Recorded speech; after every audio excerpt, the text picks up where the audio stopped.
Оглядываясь на пройденный путь, я не вижу в нем ничего бесчестного.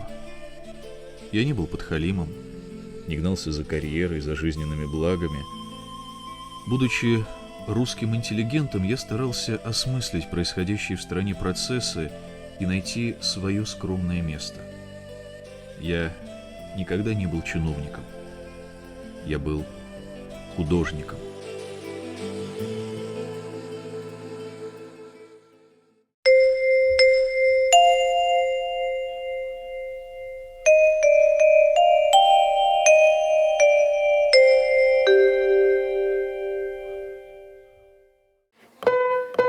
Эта мелодия, наверное, самая из популярных башкирских народных песен.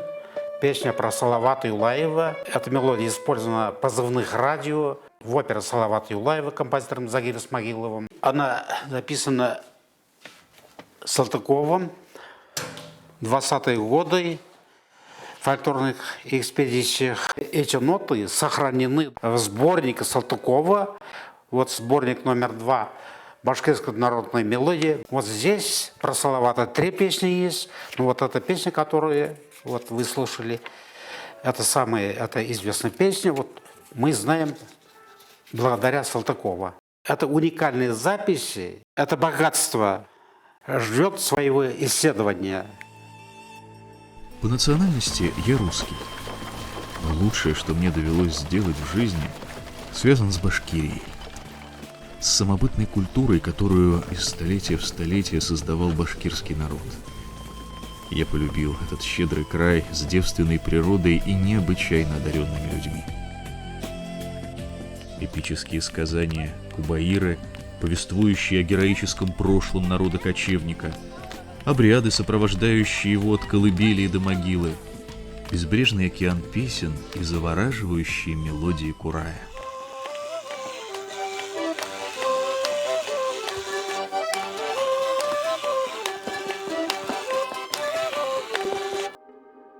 Видно, так было предначертано. Все, о чем я мечтал, научные изыскания, собственные сочинения, все это осталось лишь в проектах. Но главное мое богатство, ноты с записями сотен образцов народной музыки, я безвозмездно передал в архив Уфимского научного центра. Верю, что когда-нибудь мои труды дождутся своего внимательного и благодарного исследователя. Салтыков Иван Васильевич. В нашем институте, Институт истории языка и литературы, хранятся вот такие вот образцы, называемые фоноваликами. На них записаны образцы башкирской народной музыки в 1930-х годах. Они совершались в Аргаяшском районе, и не только, и в Зиловецком, да, то есть в тех районах, в которых записывал народную музыку Салтыков Иван Васильевич. Занимаясь изучением башкирской песни в течение ряда лет в Уфе, я осенью 1929 года осуществил первую экспедицию по башкирским кантонам с фонографом. Я был буквально ошеломлен тем богатейшим по количеству и разнообразию материалом, с каким мне пришлось столкнуться. Песенная культура башкир является чрезвычайно высокой, и исследователю предоставляется большое поле деятельности для ее изучения.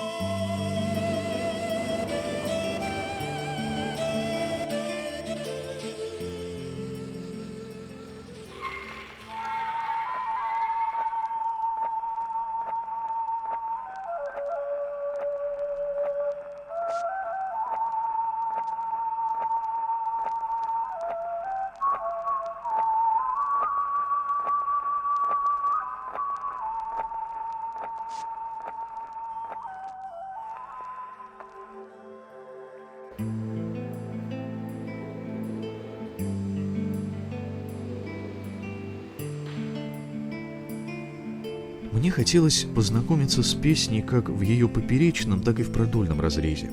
Хотелось выяснить башкир во всю ширь, записать все, чем дышит в области музыки башкирская деревня.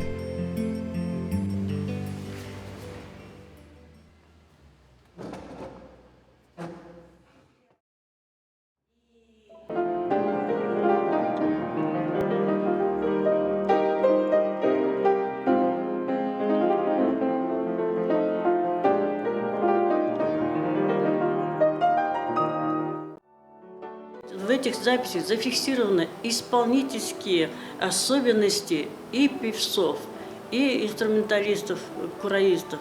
И кроме того, среди этих записей есть такие образцы, которые давно уже, где-то в 40-х годах уже они не встречались. Качество характерно для таланта истинного. Скорость он только в 29-30 году записал, и уже в 30-м году выступил по особенностям строения башкирской песни, выступил в Москве. И настолько высоко был оценен его доклад, его сразу зачислили членом корреспондента Государственного института музыкальной науки в 1930 году. То есть он уже сразу вывел тем самым нашу башкирскую музыкальную науку на уровень отечественной, конечно. А в 1931 году ему уже поручили, можно представить, доклад, который бы охарактеризовал бы работу, музыкально-технической работы во всем Советском Союзе.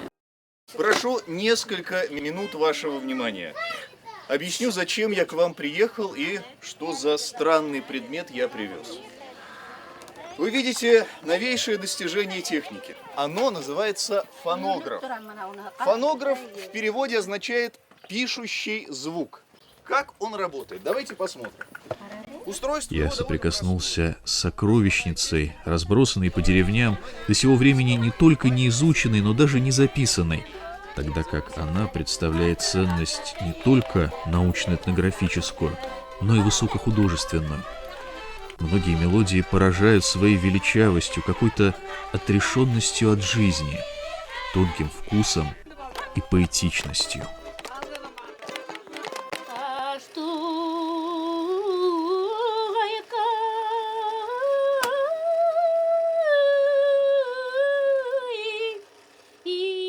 Во всяком случае, башкирский народ может гордиться тем, что его песня не ниже, а зачастую и выше целого ряда европейских, так называемых, культурных народностей.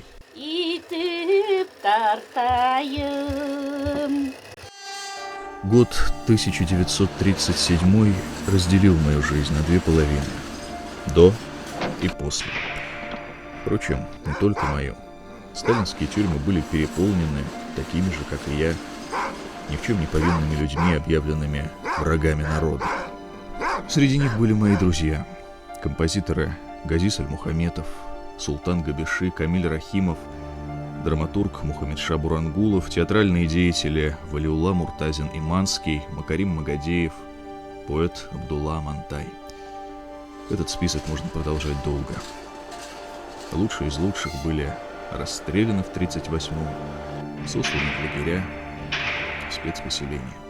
В архиве Управления Федеральной службы безопасности по Республике Башкортостан находятся два следственных дела Ивана Васильевича Салтыкова, которые прольют свет на этапы его жизненного пути.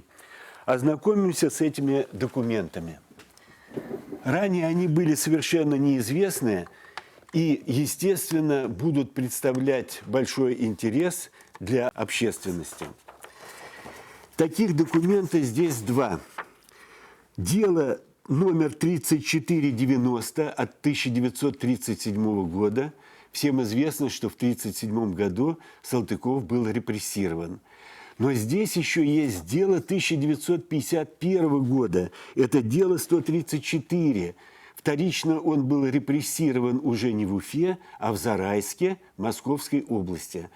Вот мы и ознакомимся со всеми этими документами. Я хочу обратить внимание, что с 1937 года, с момента первого ареста Салтыкова, его имя было предано забвению. А если мы посмотрим периодическую печать 20-30-х годов, его заметки о нем, его выступления с симфоническим оркестром, с Уфимской музыкальной школой часто фигурировали на страницах, например, газеты «Красная Башкирия». В 1937 году все было обрезано. И фактически военный и послевоенный этап жизни Салтыкова до последнего времени не был известен общественности. А теперь обратимся к документам. Прокурору СССР Салтыкова жалоба. В ноябре 1937 года постановлением особого совещания я был осужден. Я был осужден за контрреволюционную деятельность к 8 годам исправительно-трудовых лагерей. В 1951 году, как повторник, был сослан в Красноярский край и освобожден из ссылки в августе 1954 года. Дело 1937 года мне неизвестно. Из дела 1951 года мне показали разрозненные листки, не подшитые, не пронумерованные, и я не знаю, что изъято, что прибавлено следствием к моменту рассмотрения моего дела особым совещанием.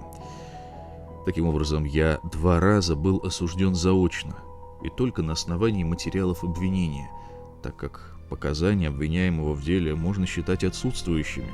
Ведь нельзя же принимать мои показания, имеющиеся в протоколах, всерьез, поскольку ответы писались самими следователями в их формулировках, а спорить с ними в то время было трудно, а зачастую и невозможно.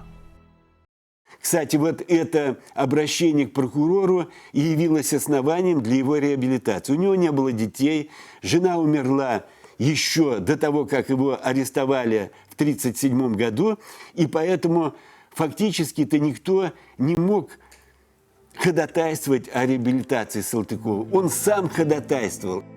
Вглядываясь в летопись моей родины, я постиг ту истину, что любая история – это история людей, их покорности или сопротивления, а любая культура – это страдания и надежды тех, кто выбирает достоинство вместо предательства, тех, кто защищает иные ценности, чем ценности власти, и защищает их единственным оружием – своим талантом, совестью и благородством.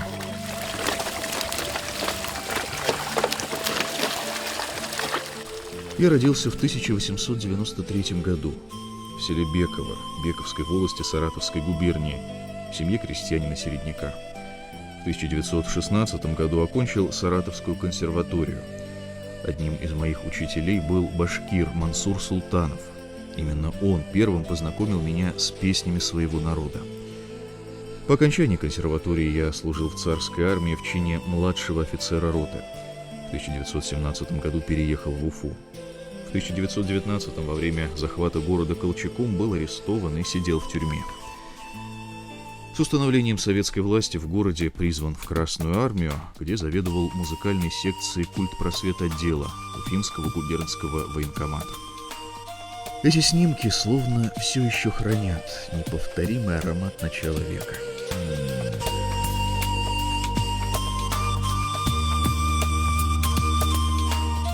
В 22 году я был назначен директором только что открывшегося музыкального техникума. Все годы волею судьбы Уфа сплотила целую плеяду музыкантов с блестящим образованием. Среди них были выпускница Московской консерватории, пианистка Марианила Андржиевская, дружившая с Рахманиновым, Вильгельм Штегман, окончивший Штутгартскую консерваторию как органист и композитор, воспитанница Парижской Сорбонны, графиня Екатерина Толстая, выпускница Берлинской консерватории Софья Гербст. Это было трудное время. Не было постоянного помещения, не хватало музыкальных инструментов, но уже с 24 года силами учащихся и преподавателей мы давали концерты. Звучала классика, башкирская народная музыка и даже оперные постановки. Вырастить свои кадры профессиональных артистов и создать свои национальные драматические и оперные театры.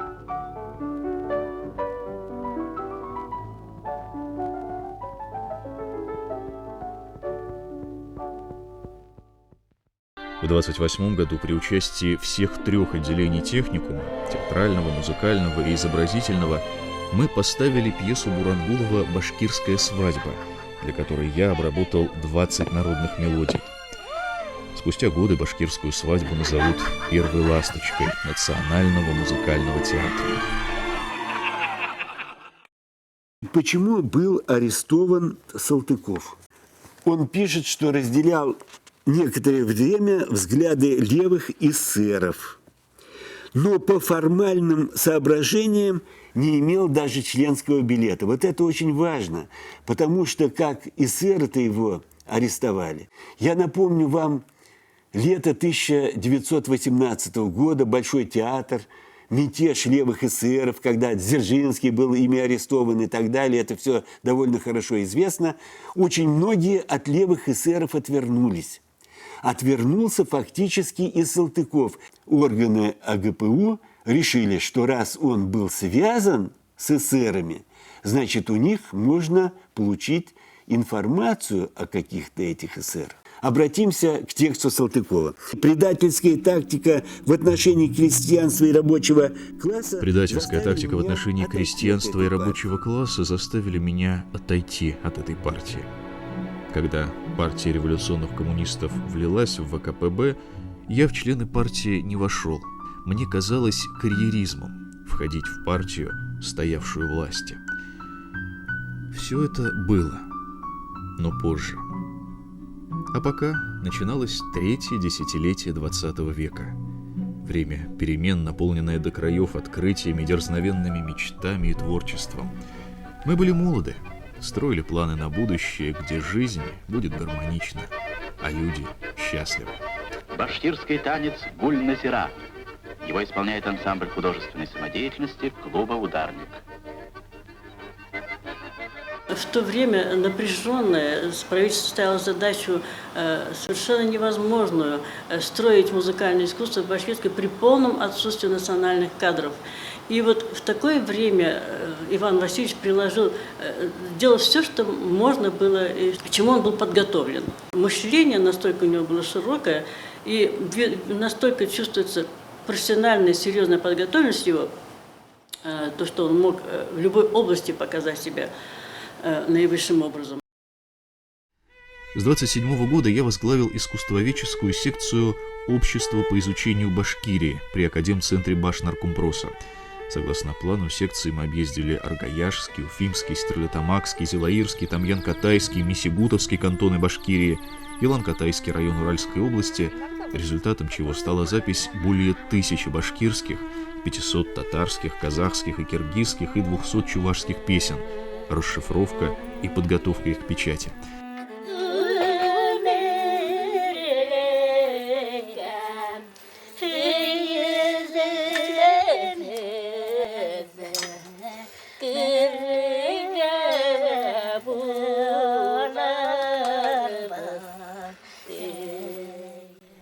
Нам удалось установить контакты с венгерским композитором и фольклористом Белло Бартоком, немецким ученым Робертом Лахом, с которыми завязалась переписка. В марте 1932 года в Уфе был организован НИИ национальной культуры. Газиз Аль-Мухаметов, возглавивший сектор искусства, привлек к его работе композиторов Хабибулу Ибрагимова, Султана Габиши и меня. Основную свою задачу мы видели в создании национальной оперы. На протяжении многих лет мое воображение волновал образ Салавата Юлаева, воспетый в песнях и многочисленных преданиях. Воодушевленный живой народной памятью о Салавате, я задумал большую оперу в 5 актах. Основу моего сочинения должны были составить 3 замечательные песни об Атыре, записанные во время экспедиции.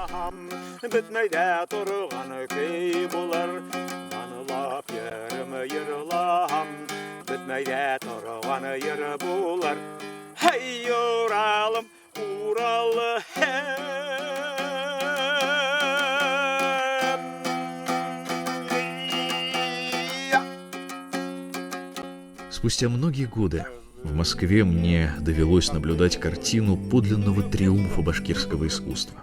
6 июня в Большом театре Союза СССР состоялся заключительный концерт декады башкирской литературы и искусства. Большое адажио из балета Степанова «Журавлиная песня» исполняют артисты балета Башкирского оперного театра.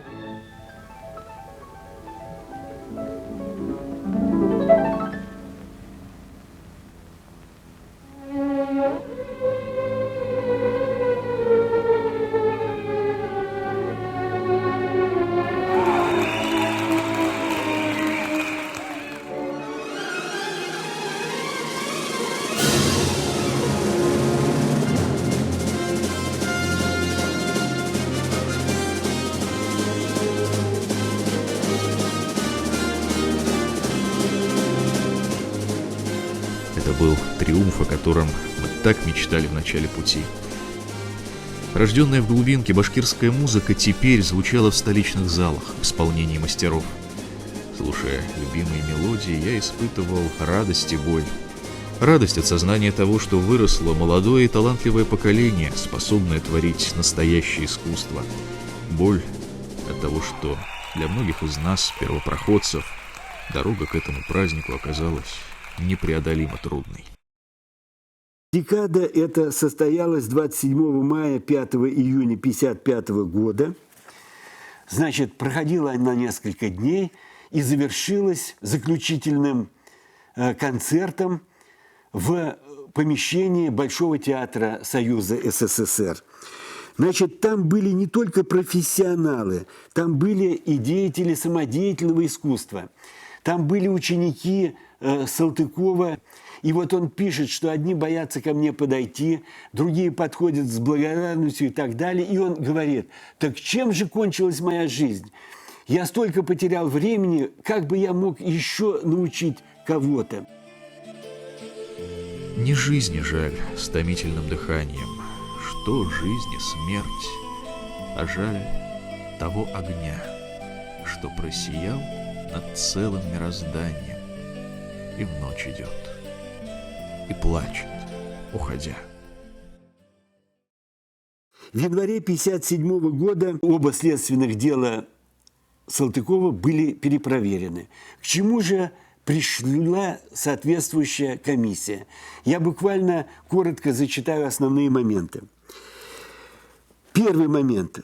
В рассмотрении обеих дел Салтыкова было нарушение социалистической законности. Второе. Ни разу он не признавал свою виновность. Ни в одном протоколе он не расписывался. А ведь все протоколы расписываются. Он писал «не согласен» и все. Ни разу он себя не признал. Ни одной очной ставки со свидетелями не было. Сотрудник НКВД, который производил следствие, оказывается, в сентябре 1939 года, речь идет о первом его аресте, был уволен из органов НКВД. И за что? За применение извращенных методов допроса, за фальсификацию свидетельских показаний, за избиение арестованных. Вот разбор этих дел все это принимал во внимание и учел все эти обстоятельства. 5 апреля 1957 года было вынесено решение о полной реабилитации Салтыкова. После освобождения я поселился в подмосковной Апрелевке. Все, что было задумано, наука, творчество, все осталось в прошлой жизни. Но связи с Уфой я не прерывал никогда. Дорогие товарищи педагоги, учащиеся, являясь представителем старшего поколения, создававшего училище и будучи первым его директором, приветствую вас с юбилеем Уфимского училища искусств. Из небольшого деревца выросло большое дерево, и мы радуемся, что на глазах одного поколения созданы Институт искусств, Башкирский театр оперы и балета, филармония, есть целая сеть детских музыкальных школ. Но, восхищаясь, нельзя забывать, что все это сделано не на пустом месте, а на хорошо подготовленной почве, что нами двигала большая любовь к искусству и самозабвенный труд. Мне 63-й год. Мой жизненный путь подходит к концу. Но я не хотел бы умереть ошельмованным, уйти изгоем. Оглядываясь на пройденный путь, я не вижу в нем ничего бесчестного. Я не был подхалимом, не гнался за карьерой, за жизненными благами. Будучи русским интеллигентом, я старался осмыслить происходящие в стране процессы и найти свое скромное место. Я никогда не был чиновником. Я был художником. Не был юристом, а скорее поэтом. Мне известно, что поэзия и юстиция мало совместимы. И все же я считаю, что советскую юстицию и поэзию объединяет одно великое слово – человек и человеческая справедливость.